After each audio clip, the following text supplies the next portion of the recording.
Então, nós vamos iniciar a nossa aula de hoje falando um pouco sobre versões bíblicas, tá?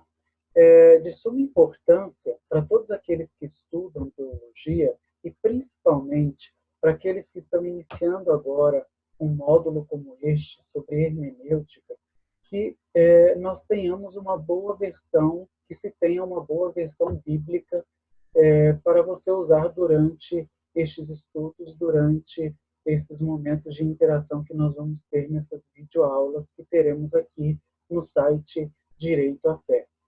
E eu separei aqui para vocês alguns exemplos de versões bíblicas que podem nos ajudar a ter um bom desempenho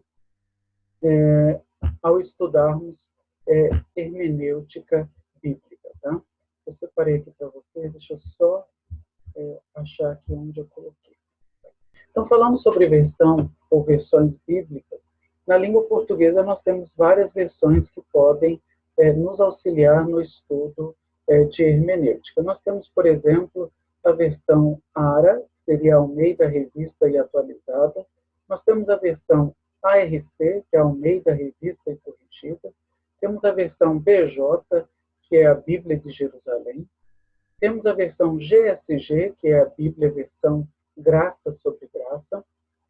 Cada uma dessas versões oferece uma possibilidade de emprego das ferramentas hermenêuticas de uma forma muito variada, muito plural. E é importante que nós entendamos como funciona essa questão das versões bíblicas.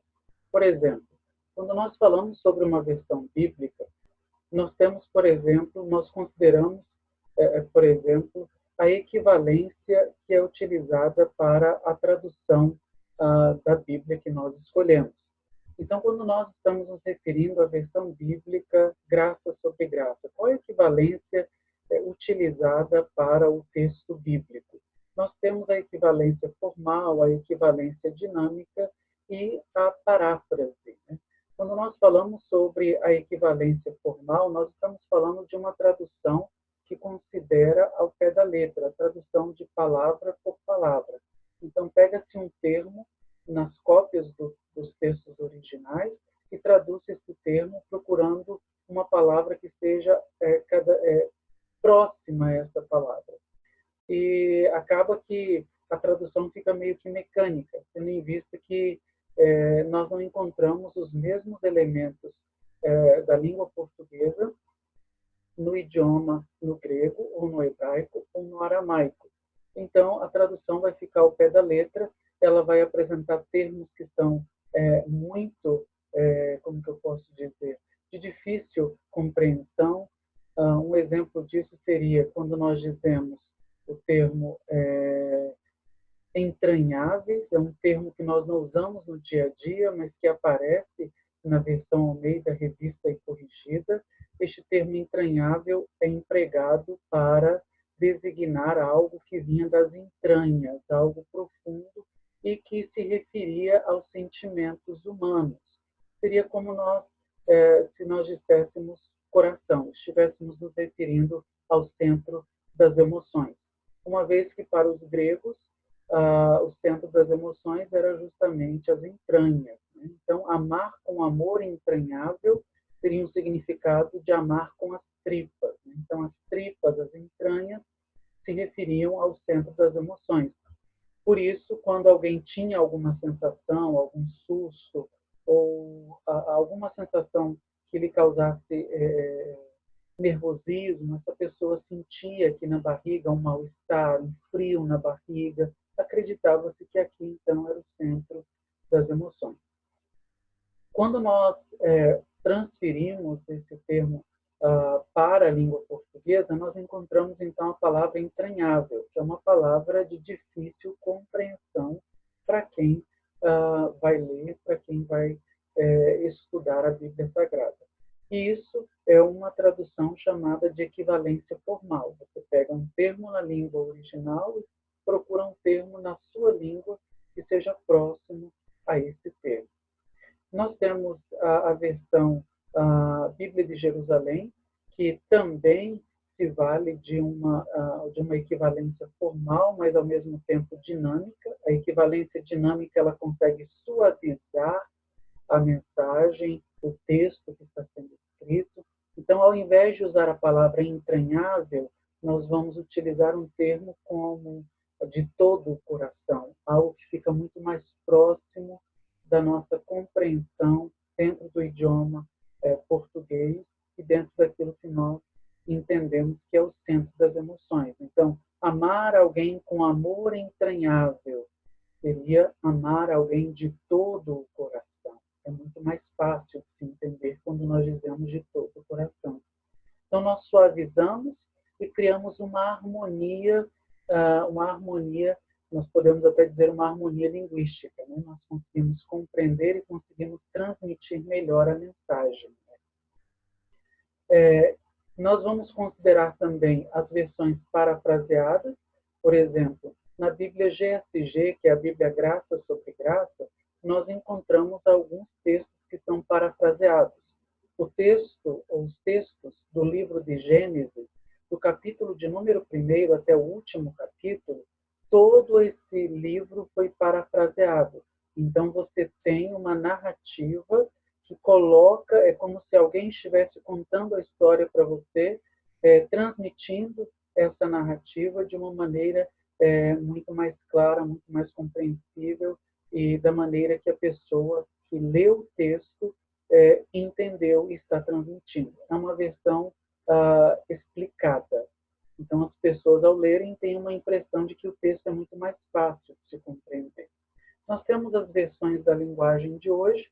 Essas versões na linguagem de hoje são importantes, porém, nós temos que tomar muito cuidado quando nós utilizamos termos que desmerecem o contexto no qual ele está inserido e nos conduzem a uma compreensão muito pobre das escrituras, dos textos sagrados. Tá? Então, nós temos várias versões bíblicas. Em espanhol, nós temos a versão da Reina Valera, que é uma Bíblia também que trabalha com uma equivalência formal, trabalha com uma equivalência dinâmica dos textos. Nós encontramos a Bíblia de Jerusalém, a Bíblia de Jerusalém também em língua espanhola, que trabalha, como eu disse para vocês, com uma equivalência formal, uma equivalência dinâmica, e esses textos, então, vão transmitindo para nós a mensagem das cópias dos originais. É importante que nós tenhamos isso em mente. Nós não temos os originais, nós temos cópias dos originais. E em cima dessas cópias é que se trabalham as versões bíblicas.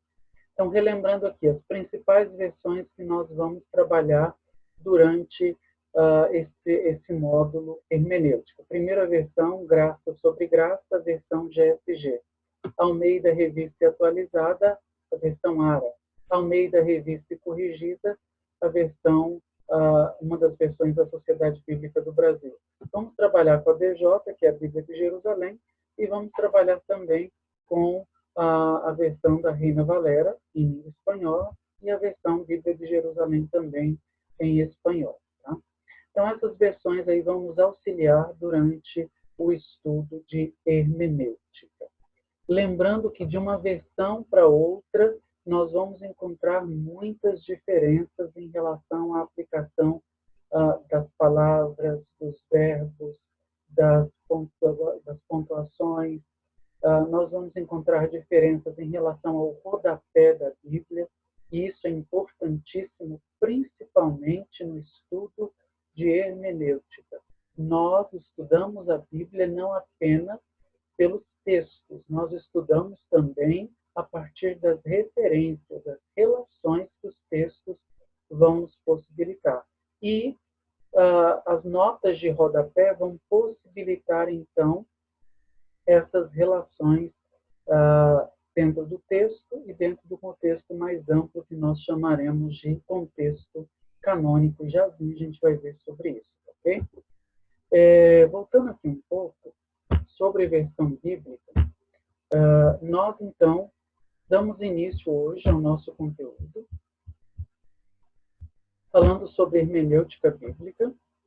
E dentro dessa hermenêutica bíblica, nós vamos falar sobre os pressupostos para a aplicação da hermenêutica. Quais são os pressupostos, quais são as premissas que nós precisamos encontrar ou precisamos entender para poder aplicar uma boa interpretação e ter uma boa compreensão dos textos bíblicos.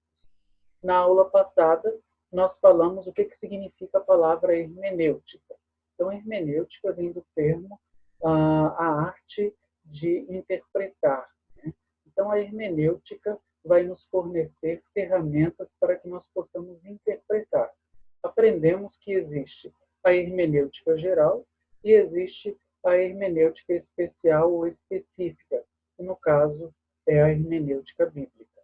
A hermenêutica geral é aquela que vai tratar da área do direito e em várias outras ciências ela pode ser aplicada. A hermenêutica bíblica, especificamente sobre o cânon, ou os textos sagrados, a Bíblia que nós conhecemos. Tá?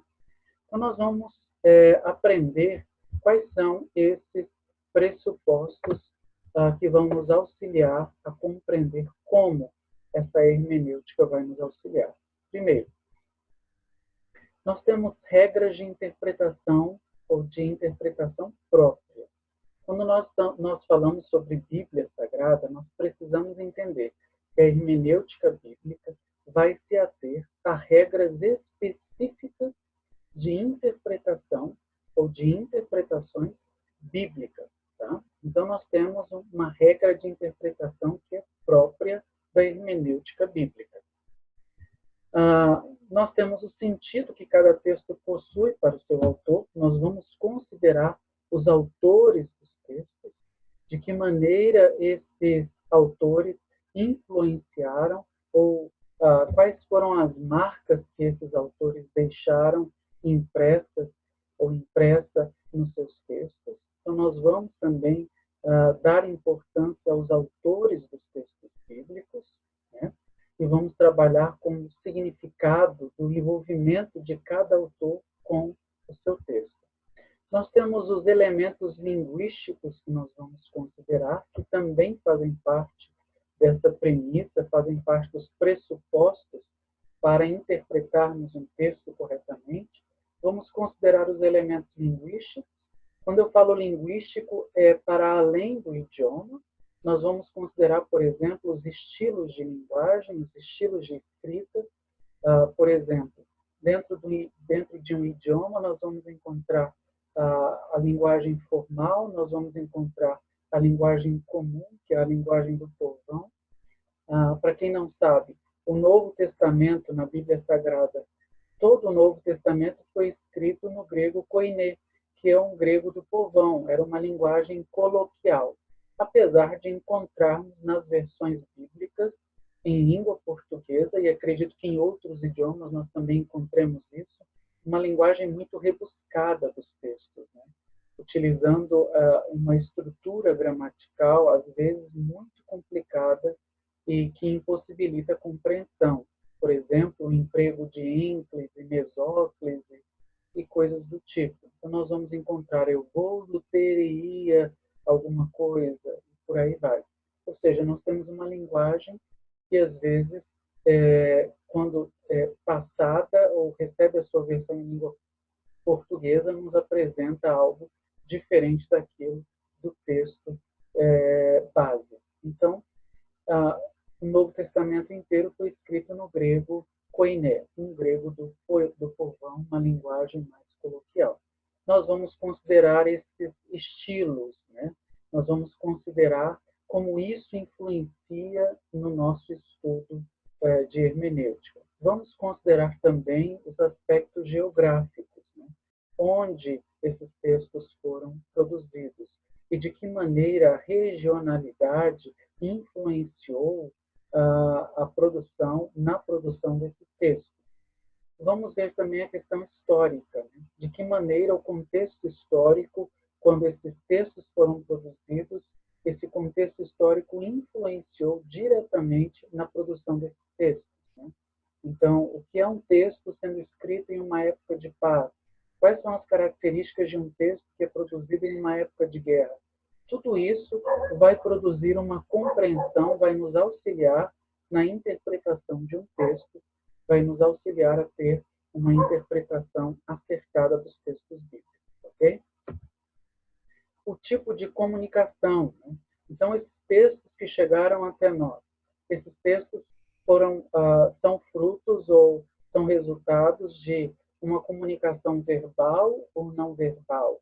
Nós temos, por muito tempo, no Antigo Testamento, as pessoas não tinham os textos impressos, né? Então, a mensagem era passada de pai para filho. Era uma mensagem verbal, contada, narrada, e as pessoas iam transmitindo umas para as outras, até que surgiu a possibilidade de ter esses textos, essas narrativas impressas, ou ter essas narrativas registradas em algum lugar, em uma pedra, por exemplo, uma narrativa registrada em uma pele de animal, que seria o couro curtido, e por aí vai. Então, nós temos a comunicação verbal e a comunicação não verbal quando ela passou a ser registrada.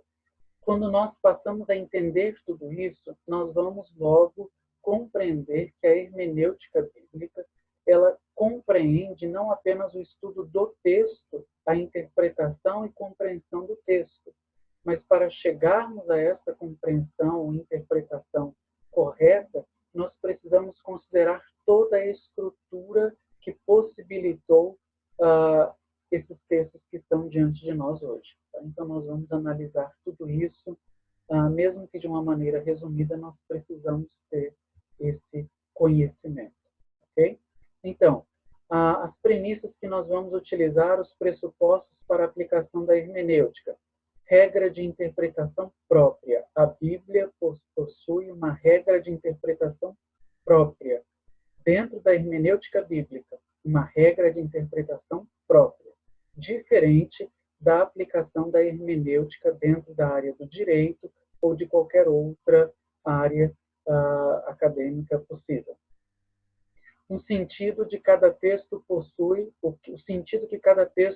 possuía para o seu autor. Vamos considerar, então, a influência direta do autor.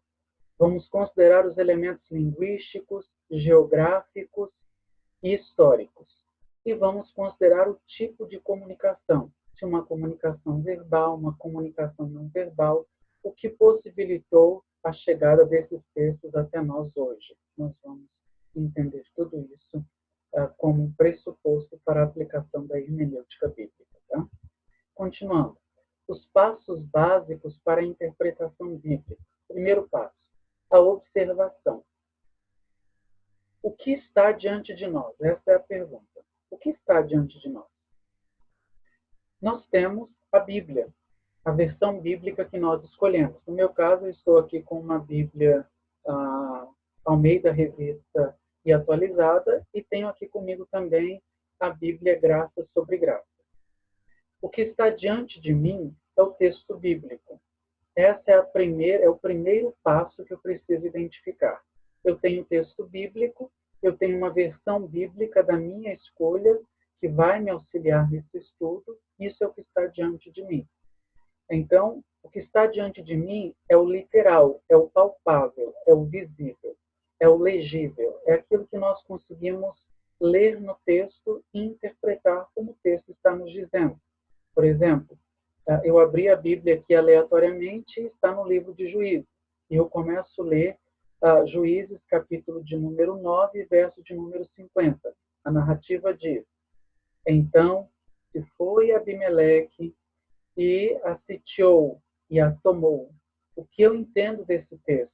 O texto me diz que Abimeleque foi a Tebes e sitiou a cidade e possuiu, tomou a cidade. Eu interpreto esse texto literalmente ao que está diante de mim. É uma interpretação que considera a minha capacidade de entendimento da língua portuguesa. O que está diante de mim é o primeiro passo. Eu preciso considerar, eu preciso ler, eu preciso identificar esses textos bíblicos. O segundo passo é interpretação. o que está para além do que está diante de nós. Então, aí vem aquela questão que eu disse para vocês. Nós não consideramos apenas o texto que está diante de nós, mas todo o contexto que possibilitou o surgimento desse texto. Você consegue compreender isso? Vou voltar a um exemplo que eu dei na aula passada, utilizando uma placa de trânsito. Você está dirigindo, de repente, no meio do caminho, aparece uma placa de pare. Você automaticamente olha para a placa e vê que no chão tem uma faixa branca dizendo até qual o limite. Naquele limite você tem que estar com o seu carro parado. Então, pare. A placa pare te dá um alerta. A placa pare te dá um comando. O comando é pare o seu carro. Aí vem a questão. O que está diante de você, que é o primeiro caso, que é o primeiro passo para interpretarmos um texto bíblico, é a observação. Você observou a placa, o que está diante de você? Você vai me dizer, a placa, professor, a placa de pare. A interpretação é o que está para além do que está diante de você. O que significa a placa pare?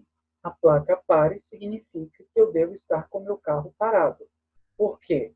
Pode ser que se eu avançar o meu carro, eu cause um acidente ou eu sofra um acidente. Alguém pode vir colidir com o meu carro. Aquela via me oferece um risco. Por isso, a placa está dizendo, pare.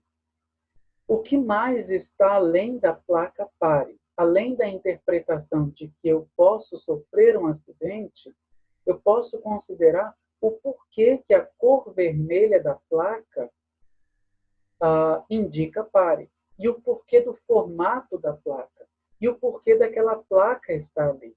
E quem foi um dia que determinou que o formato dessa placa serviria para indicar pare. E o porquê dessa placa ser colocada em uma via, nós vamos, então, levantando uma série de questionamentos para chegar a um entendimento do que está para além do que está diante de nós. A observação é a placa dizendo, pare. A interpretação é o significado da placa, é a composição da placa, é o contexto que fez com que este elemento placa surgisse, estivesse ali diante de nós. Os engenheiros que trabalharam nisso, os estudiosos que trabalharam nisso. Então, você consegue perceber que, a partir desses questionamentos, nós vamos nos aprofundando na imagem da placa pare. E o que é a interpretação? Na aula passada, nós aprendemos isso. Interpretação significa inter, que é de penetrar. Inter é de dentro. E pretar significa entrar. Então, interpretar é entrar no texto, é se aprofundar no texto, é vasculhar esse texto. Então, o primeiro passo é o que está diante de você. Você já identificou que é um texto diante de você. Segundo passo, o que está para além do que está diante de você. A composição do texto, os significados do texto, o emprego das palavras, o porquê que nós temos, por exemplo, a divisão da Bíblia em capítulos, em versículos, porque os textos, quando as cópias dos originais, na verdade, não possuíam divisão em capítulos e em versículos. Isso foi sendo acrescentado com o passar do tempo. Os estudiosos foram fazendo isso. Como aconteceu essa divisão de capítulos e versículos? Né? Por que nós temos alguns salmos que, na verdade, são continuação de outros salmos? E, mesmo assim, foram separados um do outro. E aí nós vamos nos aprofundando neste conhecimento. Então, a hermenêutica vai nos levar para dentro do texto a partir dos questionamentos que vão surgir sobre o texto e o contexto que o formou, que o fez surgir. Terceiro passo, a correlação. Como que está diante e para além se relaciona com os variados contextos. Então, nós vamos chegar à conclusão de que existem vários contextos que possibilitam o surgimento de um texto. Então, nós falamos sobre o contexto histórico, nós falamos sobre a questão linguística, a questão da regionalidade, nós falamos sobre as influências de outras religiões, tudo isso vai ser analisado a partir dessa relação. E nós vamos trabalhar também com a relação que existe dentro do que está diante de nós. A Bíblia está diante de nós. A Bíblia é composta de vários livros. E esses livros se comunicam. Existe uma relação entre todos estes livros. Nós vamos fazer, então, uma relação destes livros.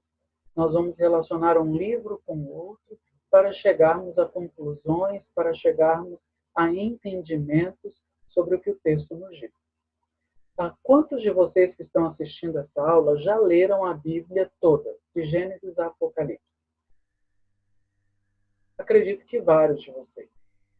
Acredito que vocês já leram a Bíblia de Gênesis a Apocalipse e acredito que não só uma vez, talvez várias vezes. Você já reparou que na sua Bíblia, lá embaixo, tem vários versículos bem pequenininhos, ou algumas Bíblias trazem esses versículos, essas referências, no meio, entre um texto e outro, vem vários versículos. É o que nós chamamos de notas de rodapé. Essas notas de rodapé é uma maneira hermenêutica de relacionar um texto com outros textos que estão inseridos dentro do que nós chamamos de cânon, que é a Bíblia Sagrada, essa Bíblia composta de vários livros. A palavra Bíblia vem do termo biblos, biblion, de onde surge a palavra biblioteca. Então, é um conjunto de livros, são vários livros. E estes livros possuem uma ligação. Nós vamos fazer essa relação. Então, eu preciso ter uma visão do que está diante de mim, que é o texto, e eu preciso ver de que maneira esse texto vai interagir com os demais livros da Bíblia Sagrada. Nós vamos chamar de contexto imediato, contexto amplo. O contexto imediato é o capítulo, são os versículos que estão à minha volta. E o contexto amplo são os demais livros que compõem a Bíblia Sagrada. Então, o que está diante de mim tem uma relação direta com os demais livros da Bíblia Sagrada. E nós vamos fazer essa relação. Então, passos para a interpretação bíblica. Observação. Pergunta. O que está diante de você? Está aqui o texto. O texto está diante de mim. Interpretação. O que está para além do que está diante de mim. Eu vou me aprofundar no texto a partir das minhas inferências, a partir da minha interferência, a partir dos meus questionamentos. Eu vou questionar esse texto. E esses questionamentos vão fazer me aprofundar cada vez mais para ter uma compreensão exata do porquê disso que está diante de mim. A relação que é feita entre o texto e os demais livros da Bíblia. Então, esses são os 3 passos que vamos auxiliar. E quarto, a aplicação. De que maneira isto que está diante de mim, que eu já questionei, que eu já me aprofundei, a partir dos meus questionamentos, eu descobri várias coisas. Eu fiz uma relação desse texto com outros textos bíblicos, fazendo uma relação de um livro com outro livro, para chegar a um entendimento. Usei as notas de rodapé, li versículo por versículo, referências, fiz toda essa relação. Aí vem a pergunta, de que maneira isso vai servir para a minha compreensão? Como isso vai ser aplicado no meu entendimento, no meu crescimento intelectual e, ao mesmo tempo, dentro de uma visão religiosa, na minha prática de fé? De que maneira isso vai interferir na minha vida? Essa é a pergunta.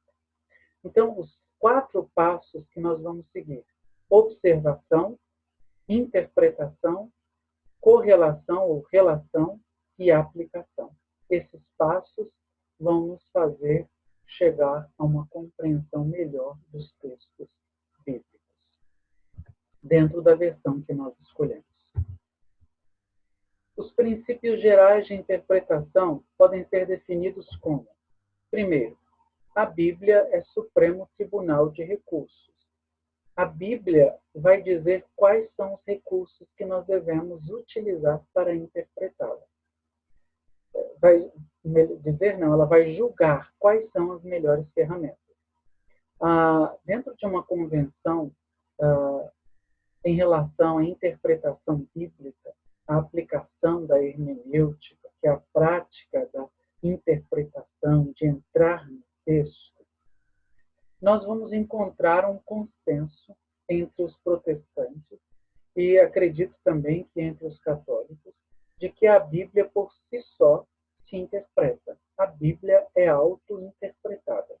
A Bíblia é auto-interpretativa. Ela fornece os meios pelos quais pode ser interpretada. Eu trouxe um texto para vocês que diz o seguinte, é de um teólogo, Bill Warfield. Ele diz: a Bíblia é a palavra de Deus, de tal forma que quando ela fala, Deus fala.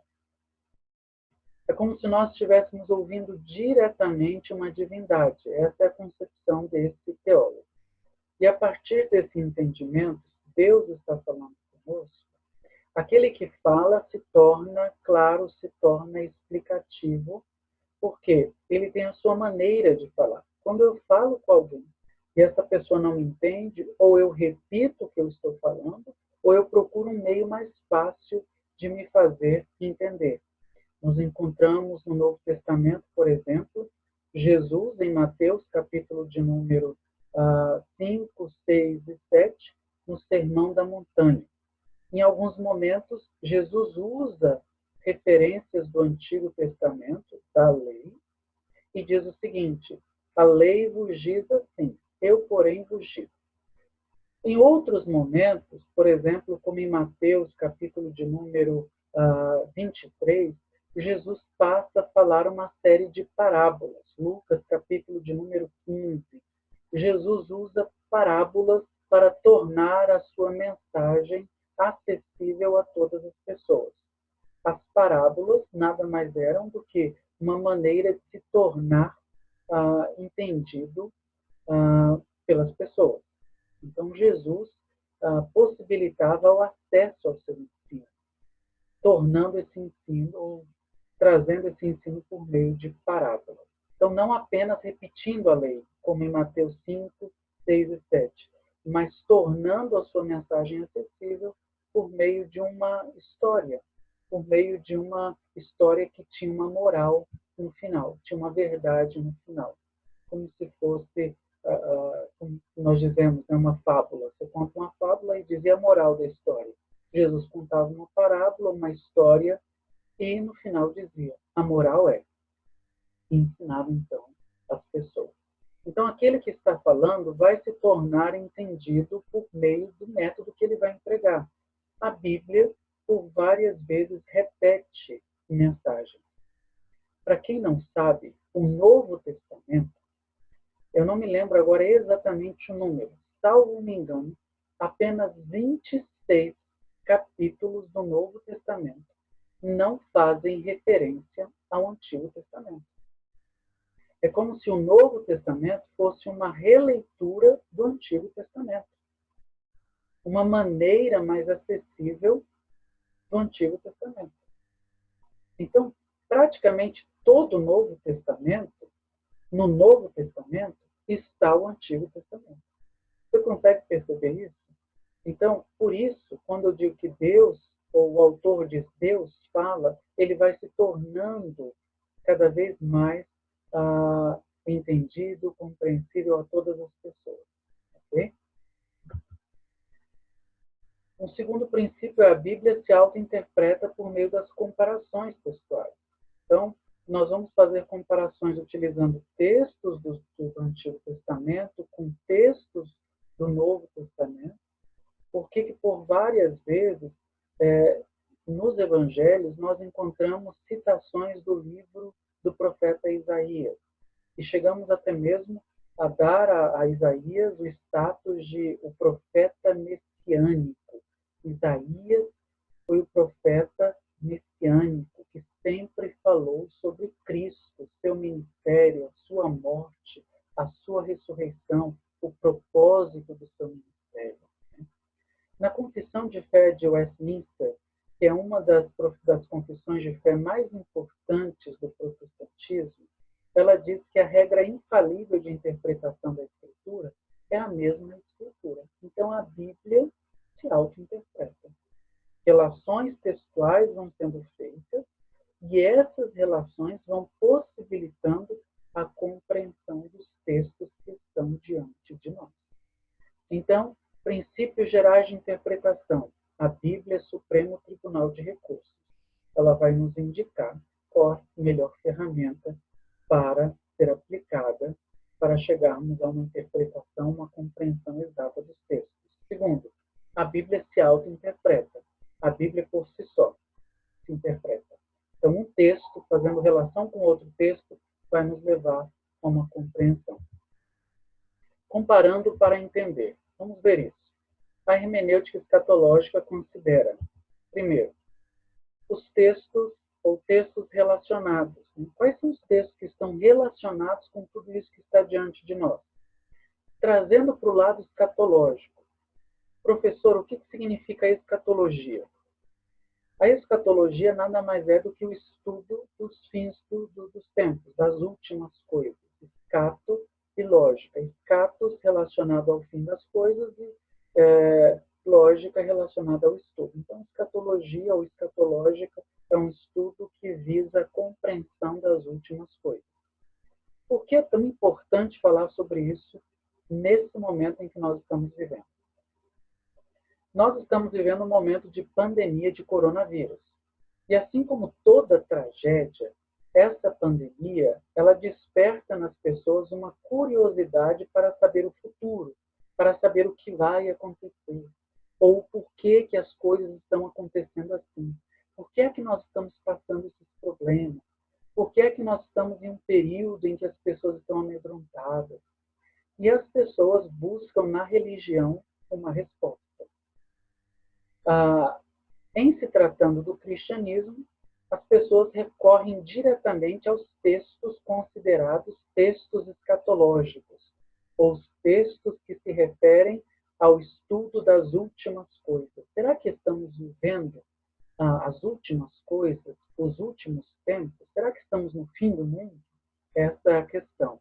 Então, as pessoas pegam a Bíblia e vão tentar descobrir essa resposta. Se nós não aprendermos a fazer relações textuais, nós não conseguiremos uma compreensão, uma interpretação exata do que a Bíblia está nos dizendo. Então, primeiro passo para uma hermenêutica escatológica correta: aprenda a fazer relações textuais. Nunca isole um texto e tome esse texto como verdade para a sua vida. Esse texto está inserido dentro de um contexto. E se o contexto não for considerado, você pode ter uma interpretação equivocada do que você está lendo. Segundo passo para uma hermenêutica escatológica, melhor dizendo, exemplos. Mateus, capítulo de número 3, verso de número 10. No Evangelho de Mateus, capítulo de número 3, verso de número 10, está dizendo que o machado está posto à raiz da árvore. E toda árvore que não produzir bom fruto deve ser cortada e lançada no fogo. Vamos para um contexto imediato, algo que está mais próximo de Mateus 3,10. Aí você vai lá no seu rodapé da Bíblia, em algumas Bíblias já tem a referência de Mateus 7,19. E lá em Mateus, capítulo de número 7, verso de número 19, você vai encontrar uma expressão muito parecida com essa de Mateus, capítulo de número 3. E a expressão diz que toda árvore que não produz fruto deve ser cortada e lançada no fogo. Mateus, capítulo de número 7, verso de número 19. Em qual contexto Mateus capítulo de número 3, verso de número 10 está inserido? Considere o capítulo. Agora você vai para Mateus capítulo de número 7, verso de número 19. Em qual contexto esse versículo está inserido? No contexto em que Jesus fala sobre os falsos profetas e fala sobre a improdutividade dos falsos profetas e daqueles que creem nos falsos profetas. Você percebe que há uma ligação direta entre esses dois textos. E esses textos estão falando sobre uma condenação. Então, o machado posto à raiz da árvore significa dizer que essa árvore será sentenciada, receberá uma sentença. Essa árvore, aqui em Mateus capítulo de número 7, é uma pessoa. Em Mateus capítulo de número 3, João também se referia a pessoas. Então, há uma sentença para aqueles que não se tornarem produtivos, vivendo pela verdade, mas que aceitam as mentiras e vivem as mentiras como falsos profetas. Nós chegamos a uma compreensão mais clara do texto bíblico e qual ensinamento nós podemos retirar desse texto. O outro versículo, Mateus capítulo de número 3, verso de número 12. Lá nesse texto está dito: a sua pá ele tem à mão, ele limpará completamente a sua eira, recolherá o seu trigo no celeiro, mas queimará a palha em fogo inextinguível, um fogo que não se apaga. E aí você vai para Mateus capítulo de número 13, no verso de número 30. Lá nos fala sobre as pessoas do reino. E nos diz que no meio do trigo foi semeado o joio, e o joio que cresceu junto com o trigo. Mas haverá um dia em que os anjos do Senhor separarão o trigo do joio. O joio vai ser queimado junto com a palha, e o trigo será guardado no celeiro. O texto de Mateus, capítulo de número 3, verso de número 12, tem uma ligação direta com o texto de Mateus, capítulo de número 13, verso de número 30. E assim nós vamos fazendo relações textuais para compreender a mensagem.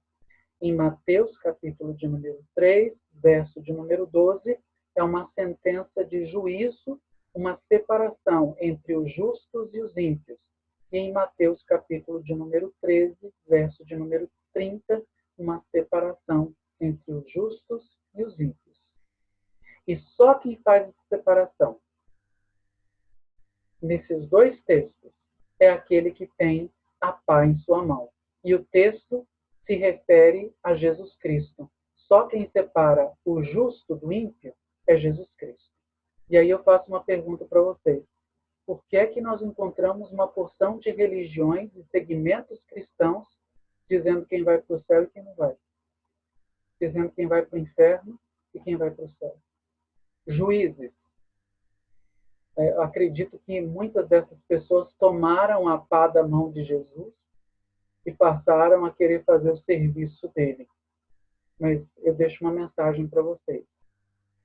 Ninguém está autorizado a fazer esse julgamento, a dizer quem vai para o céu e quem vai para o inferno. Os dois textos dizem que quem vai fazer isso é uma ação divina. Em Mateus 3,12, quem tem a pá na mão é Jesus. Em Mateus 13,30, quem ordena a separação é o próprio Deus. Então, queridos, só cabe a Deus quem dizer quem é joio e quem é trigo, quem vai para o céu ou quem não vai para o céu. É um julgamento que cabe a Deus. Então, nós fazemos relações textuais para chegar a uma compreensão. Segundo, nós temos contexto canônico. O que seria o contexto canônico? É considerar todos os livros da Bíblia. A Bíblia é o nosso cânon, que significa vara de medir. A Bíblia é chamada de cânon sagrado. Nós vamos considerar todos os textos bíblicos ou outros livros da Bíblia.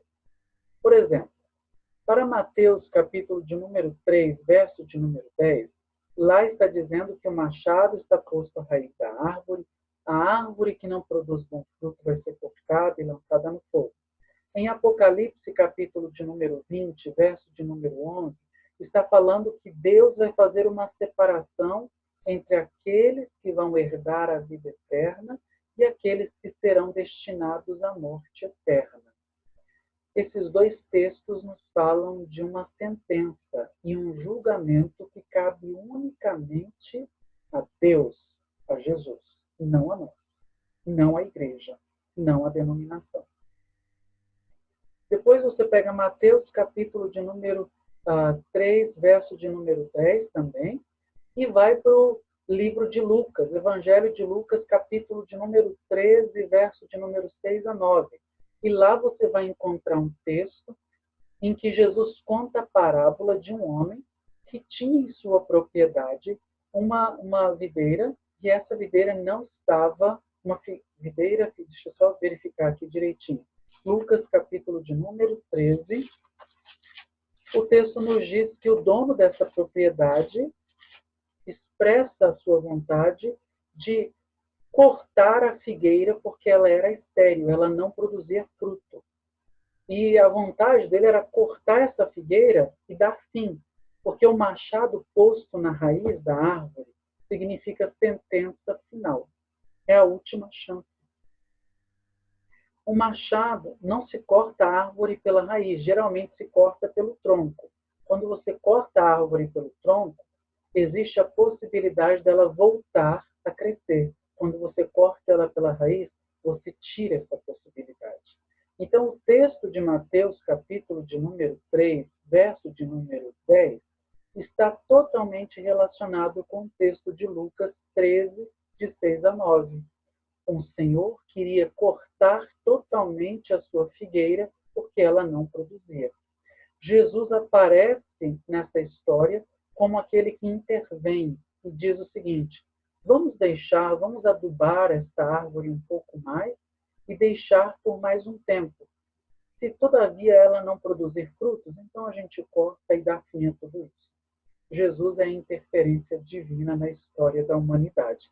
O machado já estava posto à raiz da nossa árvore. Jesus interveio. Jesus entrou nessa história e disse: espera um pouco. Então, nós temos uma compreensão a partir de uma relação pessoal que nós vamos fazendo. Tá? Uma relação canônica dentro de uma hermenêutica bíblica, ela é importantíssima porque nós vamos descobrir que não é apenas um texto que nos fala sobre o fim dos tempos. Não é só um texto bíblico que fala sobre o fim dos tempos. Não é só o livro do Apocalipse que fala sobre o fim de todas as coisas. Nós vamos encontrar os livros escatológicos. Por exemplo, de Isaías a Malaquias, nós vamos encontrar o livro de Isaías, Jeremias, Ezequiel.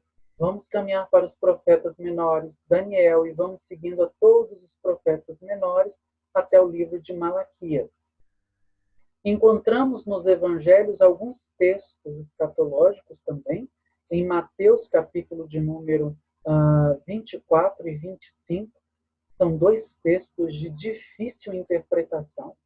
Eu diria que os textos de Mateus, capítulo de número 24 e 25, são mais difíceis de serem interpretados do que o próprio livro do Apocalipse.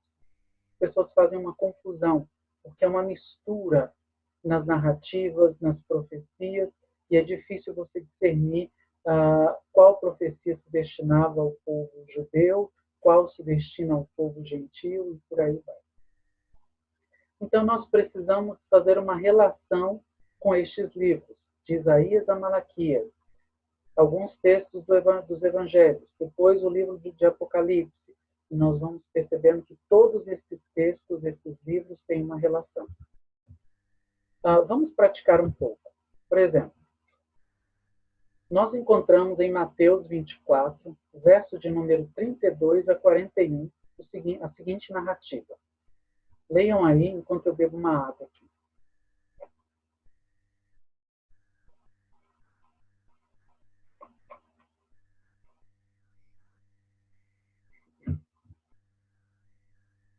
Mateus, capítulo de número 24, verso de número 32 a 41. Aprendei, pois, esta parábola.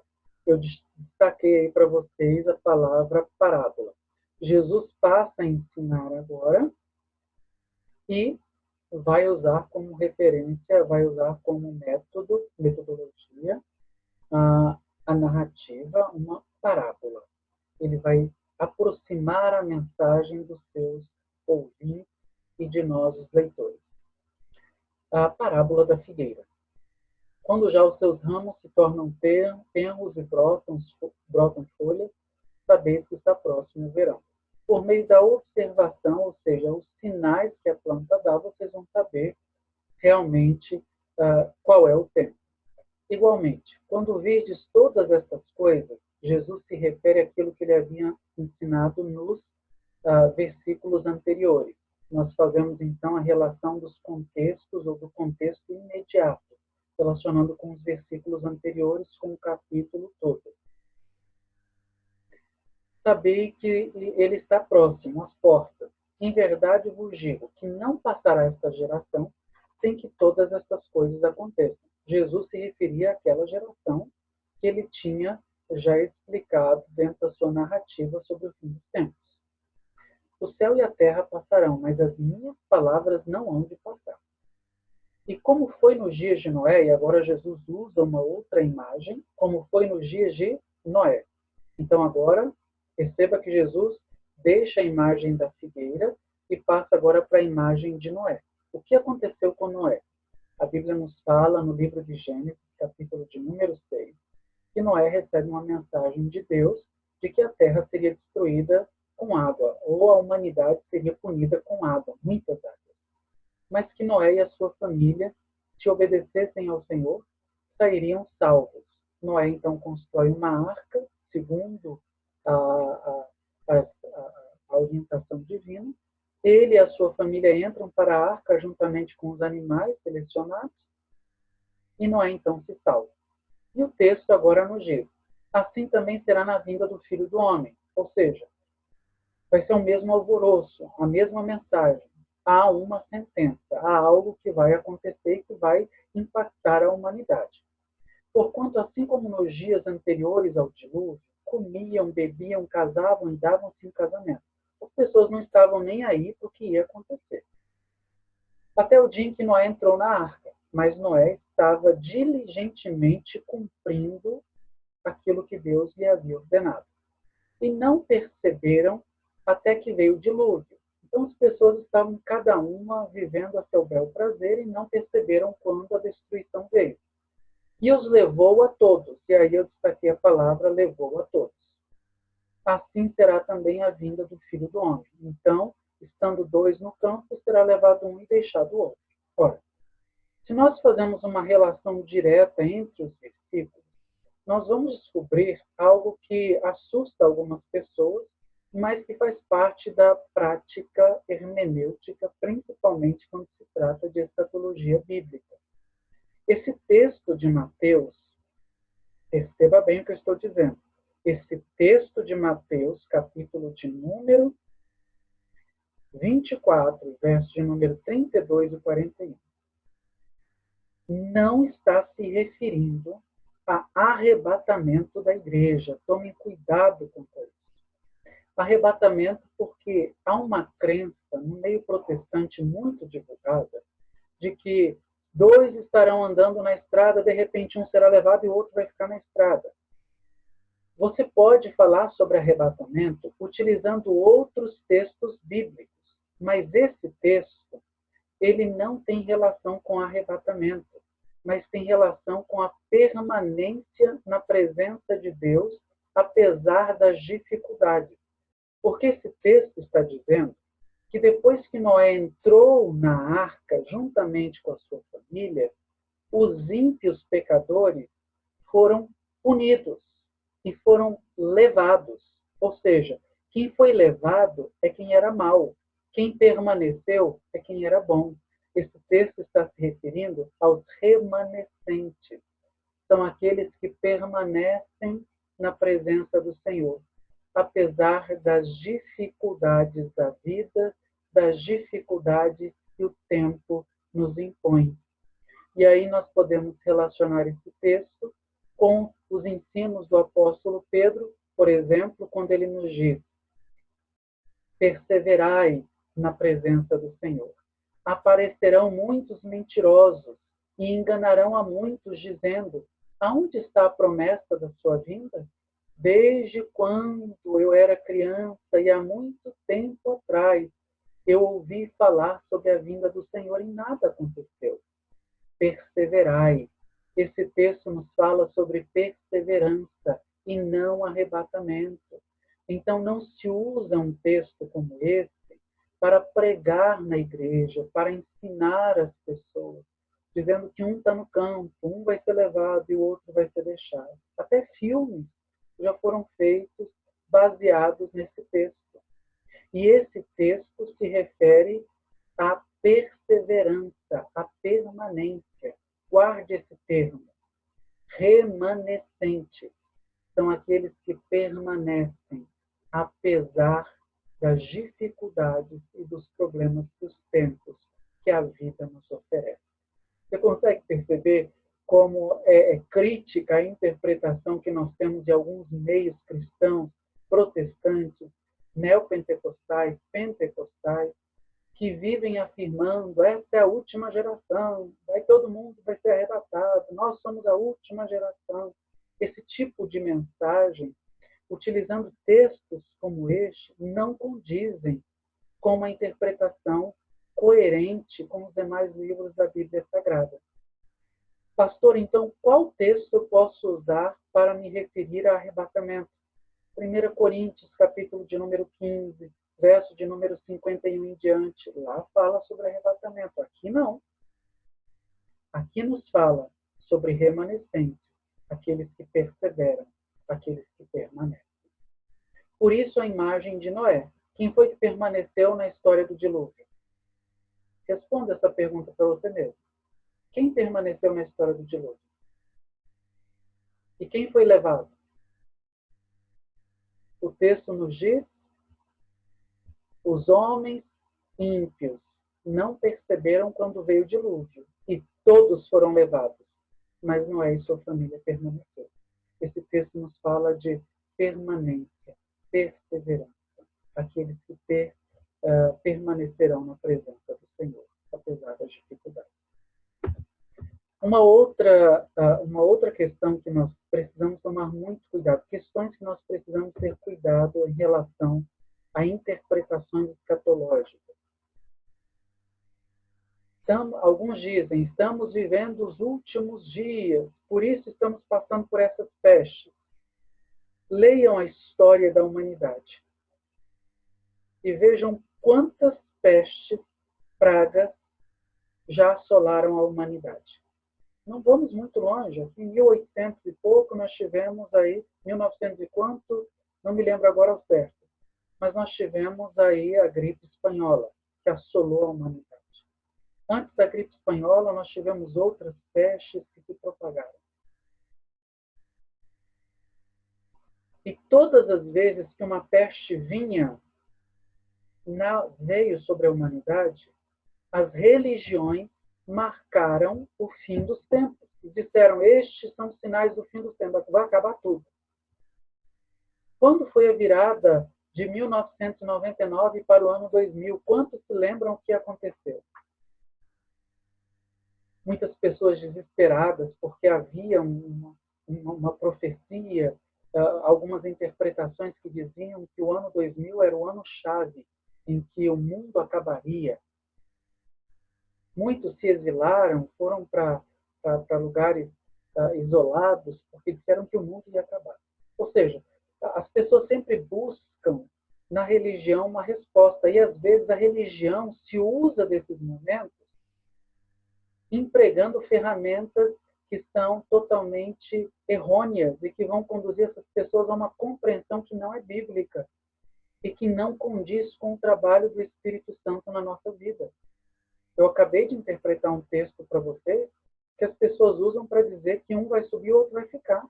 Você está na sua casa dormindo, de repente o seu companheiro sobe e você fica, ou a sua companheira sobe e você fica. Quando, na verdade, o texto está falando que quem fica é quem permanece, é quem é perseverante. E as pessoas usam isso fazendo uma relação com arrebatamento que não tem nada a ver. Então você chega agora a esses pontos aqui. Tome cuidado. Primeiro, interpretações místicas. Eu tenho muita preocupação. São 24 anos de ministério eclesiástico. E eu sou muito preocupado quando eu ouço pessoas que dizem o seguinte: Deus me falou. Ou o Espírito Santo me falou. Nós já chegamos a ouvir pessoas dizendo assim: o Espírito Santo fala aqui, ó, no meu ouvido. Quando nós tornamos a nossa compreensão da Bíblia algo místico, nós estamos correndo um sério risco. Nós tornamos a Bíblia mística. Muitas pessoas pegam um texto, e eu não sei se vocês já viram pessoas que têm a prática de pegar a Bíblia e fazer assim, ó. Abre a Bíblia em qualquer capítulo, em qualquer versículo, e onde cai o dedo dela, ela diz, onde aponta o dedo dela, ela diz que ali Deus está falando. Esse tipo de prática é uma prática mística e que não acrescenta em nada a fé cristã, o conhecimento, a vida cristã na prática. Então, tomem cuidado com o misticismo bíblico. Esse misticismo que envolve esse fim dos tempos, que, por exemplo, chegou uma pandemia, um meteoro vai cair, a terra está tremendo, tem terremoto, as pessoas estão doentes, pai matando filho, e coisas desse tipo. Esse tipo de relação, queridos, o mundo está, sim, caminhando para um colapso. Nós estamos percebendo isso. Nós vemos os sinais. A humanidade está dando esses sinais. A natureza, os tempos estão dando esses sinais. Estamos caminhando para isso. Porém, nós não temos como marcar uma data exata e não podemos mistificar tudo isso, acreditando que tudo é algo místico. E interpretamos os textos apenas com essa visão mística do que está acontecendo. Tomem cuidado, principalmente com pessoas que dizem, Deus me falou. Tomem muito cuidado. Segundo, interpretações sensacionalistas. Muitas ferramentas são empregadas para a interpretação dos livros escatológicos. Dentre elas está a numerologia, está a tipologia, a simbologia.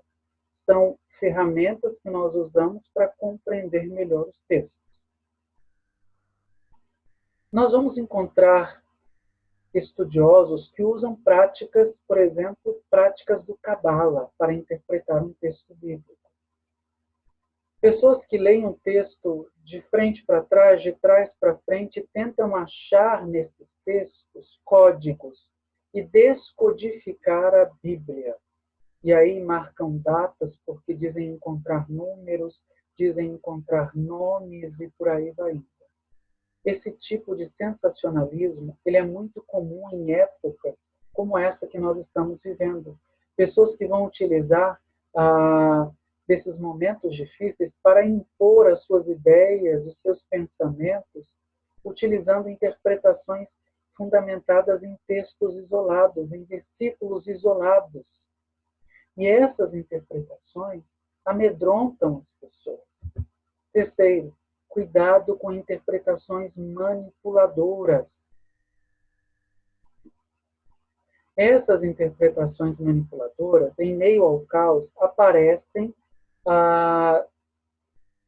juntamente com os profetas do caos. São aqueles que estão usando desse momento para amedrontar as pessoas. Tem muita gente que vai voltar para a igreja com medo do momento que nós estamos vivendo, ou porque ouviu alguém dizendo em uma pregação que se ela não voltar, é a última chance que Deus está dando para ela e que ela vai para o inferno. Tem muita gente que vai voltar para a igreja por causa disso. Tem muita gente que vai correr para a religião amedrontada com mensagens desse tipo. Utiliza-se de uma interpretação vazia. O mecanismo empregado para a interpretação é o isolamento pessoal, ou seja, eu pego o texto de Mateus, capítulo de número 24, que nos fala sobre a grande tribulação. Eu leio esse texto e eu aplico esse texto sem considerar os demais livros escatológicos, dizendo que tudo isso aqui vai acontecer na história da humanidade. Então, os que estiverem na Judéia, fujam para os montes, e vou narrando isso como se isso pudesse ser aplicado à realidade nossa aqui no Brasil ou em qualquer outro lugar. Desconsiderando, por exemplo, que esta profecia ela tem uma ligação direta com um fato histórico na história do povo judeu. No ano 70, o general Tito invade Jerusalém, aprisiona muitas pessoas, destrói muitos lugares. Algumas pessoas que estavam na Judéia foram levadas cativas, mulheres foram torturadas e por aí vai. Ou seja, esse texto tem uma ligação direta a um fato histórico. E as pessoas usam esse texto porque se refere à grande tribulação como sendo este tempo a grande tribulação. Estamos no século 21, 2020, e essa é a grande tribulação. Essas interpretações manipuladoras vão fazer com que muitas pessoas corram para a religião com medo daquilo que chamam de céu e inferno.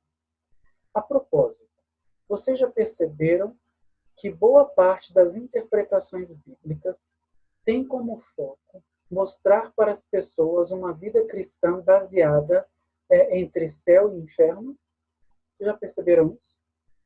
Que as interpretações bíblicas de muitos pregadores, pastores e estudiosos se baseiam unicamente em mostrar para as pessoas céu e inferno e fazer com que essas pessoas desenvolvam ou decidam qual caminho elas querem, se céu ou inferno. Enquanto pastor, eu posso dizer isso para vocês com muita propriedade. Isso é uma pressão psicológica, uma tortura psicológica, e ela não é pastoral. Ela não é pastoral. Porque, na verdade, enquanto pastor, nós somos chamados para cuidar das pessoas, orientando essas pessoas, para que elas sejam direcionadas a uma vivência que seja pacífica, a uma vivência que seja em amor, a uma vivência que seja em comunhão, a uma vivência que seja em harmonia com a vida espiritual e, ao mesmo tempo, com a vida humana. Nós não somos chamados para colocar as pessoas em uma prensa e fazer com que elas tomem decisões se baseando naquilo que é bom e naquilo que é ruim, mostrando o inferno com chamas e fogo e mostrando o céu com águas cristalinas e ruas de ouro e mar de cristal. Nós não somos chamados para isso. O céu é uma consequência da vida que nós temos aqui. Você consegue perceber que o foco não deve ser esse e nem este. O foco deve ser o agora. Como nós estamos nos comportando? Qual tem sido a nossa vivência? Como nós temos conduzido a nossa vida? Uma hermenêutica escatológica, ela não pode colocar as pessoas entre céu e inferno, mostrando que tudo isso que está acontecendo é uma punição divina pelos nossos pecados e temos que achar os culpados. É um absurdo. Mas há poucos dias eu li uma reportagem de um pastor americano que garantiu que a razão da pandemia de coronavírus é o casamento entre pessoas do mesmo sexo, é o casamento homossexual. E a aceitação que muitas igrejas estão promovendo aos homossexuais. Isso, para mim, é nesse sentido que eu percebo os sinais dos fins dos tempos. É aqui que eu percebo que as pessoas estão cada vez mais caindo em degeneração, procurando culpados, quando, na verdade, nós deveríamos estar buscando em nós mesmos respostas para os problemas que nós vivemos. E nós? De que maneira eu tenho influenciado esse todo? De que maneira eu tenho sido benéfico para essa humanidade? Nós temos que ter essa reflexão. Uma visão escatológica, considerando apenas o livro do Apocalipse, vai nos levar a uma compreensão amedrontadora de tudo que está acontecendo. Pessoas que não possuem conhecimentos de alegoria, figuras de linguagem, essas pessoas não terão ou não conseguirão uma compreensão exata desses livros escatológicos. Bem, hoje, o que eu queria que vocês tomassem como foco é que dentro de uma hermenêutica escatológica, nós temos vários livros que fazem relação uns com os outros. E estes livros, se não forem interpretados dentro desses princípios e premissas que eu passei para vocês, eles vão nos conduzir a uma interpretação errônea do que a Bíblia está nos dizendo. Então, que nós possamos considerar o que está diante de nós, que é o texto, o que está para além do que está diante de nós, o contexto em que esse texto foi gerado, a relação, como o que está diante e para além se relaciona com os variados contextos. Nós vamos considerar a questão histórica, os autores, a relação que esse texto tem com os demais livros da Bíblia e dentro do próprio livro onde ele está inserido, e de que maneira esses textos podem ser aplicados. Eu convido vocês a uma vivência cristã pacífica, harmoniosa e coerente com aquilo que está escrito. E fujam de tudo aquilo que não está escrito. É melhor ouvir alguém dizer: a Bíblia nos ensina assim, do que ouvir alguém dizer: Deus me falou. É muito preocupante quando nós ouvimos pessoas dizendo: Deus me falou. Mas é muito confortante quando nós ouvimos: a Bíblia assim nos ensina. Tá? Então, esse é o propósito de uma hermenêutica bíblica pautada em ferramentas que possibilitam uma interpretação e compreensão exata do que a Bíblia está nos ensinando. Eu espero que vocês tenham sido abençoados, acrescentados aí em conhecimento. Se você tiver alguma dúvida, pode mandar sua dúvida, nós vamos tentar responder. Caso você não tenha uma dúvida agora, mas surja depois, você pode entrar em contato pelo nosso WhatsApp. Eu vou pedir ao pastor Rafael que coloque aí para vocês o nosso número de WhatsApp institucional, ok? Ou você pode mandar por e-mail também. Esse módulo hermenêutica bíblica está sendo disponibilizado gratuitamente a todas as pessoas durante esse período de afastamento social.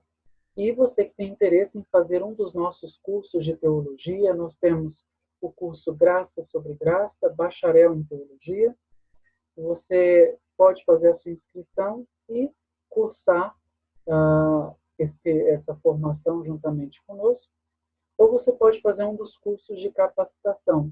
Nós temos o curso de capacitação diaconal, presbiteral, nós temos o curso de capacitação de pregadores. Novas turmas vão iniciar agora no mês de junho e você é o nosso convidado especial. Participe. Saiba como, mande um WhatsApp para nós e nós vamos lhe informar sobre todos estes cursos. Espero que vocês tenham gostado. Na semana que vem, terça-feira, às 20 horas, estaremos aqui. Se você quiser receber esse material para você imprimir e ter em sua casa, manda aí pelo WhatsApp o seu e-mail que nós vamos encaminhar para o seu e-mail. Ou deixe aí nas mensagens, nos comentários, que nós vamos encaminhar esse material para você. É um prazer estar com todos vocês toda semana. Que Deus em Cristo abençoe a todos, em nome de Jesus. Está conosco aí a Gabriela Lopes, está aí a minha mãe também, a nossa irmã Edith, o Tim Clover dos Estados Unidos, a Paloma, está conosco também o Paulo. Quem mais? Meu marido está vendo mais alguém aí? Que eu não sei. Talvez tenha mais alguém. Se eu não citei o seu nome, não tem problema. Na próxima transmissão, se eu ver o seu nome lá, eu vou citar. Mas sinta-se abraçado e estou totalmente agradecido. Gratidão aí a todos. Muito obrigado. Nos vemos na próxima terça-feira, às 20 horas. Que Deus em Cristo nos abençoe. Tchau, tchau.